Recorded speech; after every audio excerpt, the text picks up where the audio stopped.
Hello बच्चे, आज हम भगवान गणेश पर निबंध बनाएंगे। वीडियो को लास्ट तक देखें। वीडियो को लाइक और चैनल को सब्सक्राइब जरूर करें।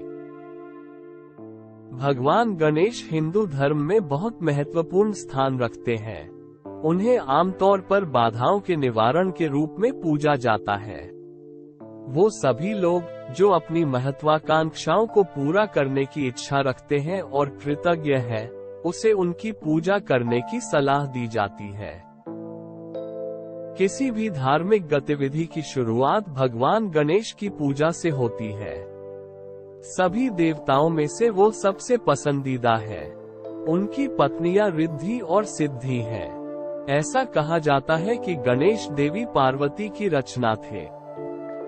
एक बार जब श्री गणेश को प्रथम पूज्य होने का दर्जा मिल गया था, तब सभी देवता नाराज हो गए। सभी क्रोधित देवता भगवान विष्णु के पास गए और भगवान विष्णु सभी को देवों के देव महादेव के पास ले आए।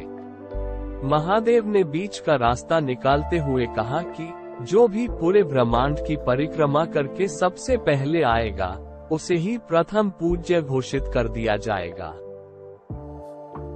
कुमार कार्तिकेय, देवराज सहित सभी देवता पूरे ब्रह्मांड की परिक्रमा करने चले गए। माता पार्वती बहुत परेशान हो गईं कि उनका पुत्र छोटे से चूहे पर चढ़कर पूरे ब्रह्मांड का चक्कर कैसे लगा पाएगा। सभी देवता आश्वस्त थे कि गणेश कभी नहीं जीत पाएंगे। भगवान श्री गणेश, जो स्वयं बुद्धि और ज्ञान के देवता हैं, ने पिता महादेव और माता पार्वती को एक साथ बैठने को कहा। फिर माता पिता की परिक्रमा करने लगे और सबसे पहले परिक्रमा करके प्रथम आ गए। जब उनसे पूछा गया कि उन्होंने ऐसा क्यों किया, उनके उत्तर सुनकर सभी मूक और स्तब्ध हो गए। उन्होंने कहा कि मेरे लिए पिता महादेव और माँ पार्वती ही समस्त संसार है। उनकी चतुराई और तर्क शक्ति देखकर सभी आश्चर्य हो गए और उन्हें खुशी खुशी प्रथम पूज्य स्वीकार कर लिया। गणेश जी को हाथी का ही सिर क्यों लगा? हाथी का बड़ा सिर ज्ञान, समझ और विवेकपूर्ण बुद्धि का प्रतीक है, जो जीवन में पूर्णता प्राप्त करने के लिए होना चाहिए। चौड़ा मुंह दुनिया में जीवन का आनंद लेने की प्राकृतिक मानवीय इच्छा का प्रतिनिधित्व करता है। बड़े कान संकेत देते हैं कि एक आदर्श व्यक्ति वह है जो दूसरों को सुनने और विचारों को आत्मसात करने की एक महान क्षमता रखता है। हाथी के दांत। हाथी के दो दांत होते हैं, एक खंडित और दूसरा अखंडित। दो दांत मानव व्यक्तित्व, ज्ञान और भावना के दो पहलुओं को दर्शाते हैं। दायां दांत ज्ञान का प्रतिनिधित्व करता है और बायां दांत भावना का प्रतिनिधित्व करता है।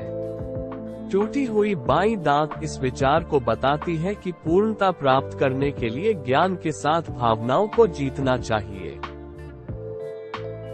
हाथी का सूंड। हाथी का सूंड जहां एक तरफ एक पेड़ को उखाड़ सकता है, तो वहीं दूसरी तरफ जमीन से एक सुई भी उठा सकता है। इसी तरह बाहरी दुनिया के उतार चढ़ाव का सामना करने के लिए मानव मन को पर्याप्त रूप से मजबूत होना चाहिए और आंतरिक दुनिया के सूक्ष्म लोकों का पता लगाने के लिए भी प्रस्तुत होना चाहिए। हाथी की आंखें। हाथी की आंखें बहुत छोटी होती है।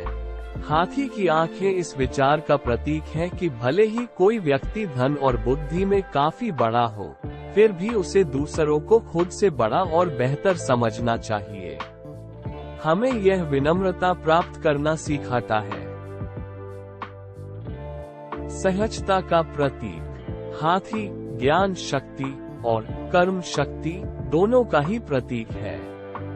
एक हाथी के मुख्य गुण होते हैं बुद्धि और सहजता। एक हाथी का विशालकाय सिर बुद्धि और ज्ञान का सूचक है। हाथी कभी भी अवरोधों से बचकर नहीं निकलते, नहीं वे उनसे रुकते हैं। वे केवल उन्हें अपने मार्ग से हटा देते हैं और आगे बढ़ते हैं। ये सहजता का प्रतीक है। इसलिए जब हम भगवान गणेश की पूजा करते हैं, तो हमारे भीतर ये सभी गुण जागृत हो जाते हैं। निष्कर्ष, भगवान गणेश हिंदू धर्म के प्रमुख देवताओं में से एक है। पूरी दुनिया में उनकी पूजा की जाती है। उनके कई नाम हैं। गणपति का अर्थ होता है सभी गणों के देवता। देवता अखुर्थ मतलब वो जिनके पास उनके सारथी के रूप में मूषक है। चतुर्भुज अर्थात जिनकी 4 भुजाएं हैं। दुर्जा मतलब अजेय भगवान, और विघ्नहरा का अर्थ हुआ बाधाओं का निवारण। वो विघ्नहर्ता है जो सभी बाधाओं को दूर करते हैं।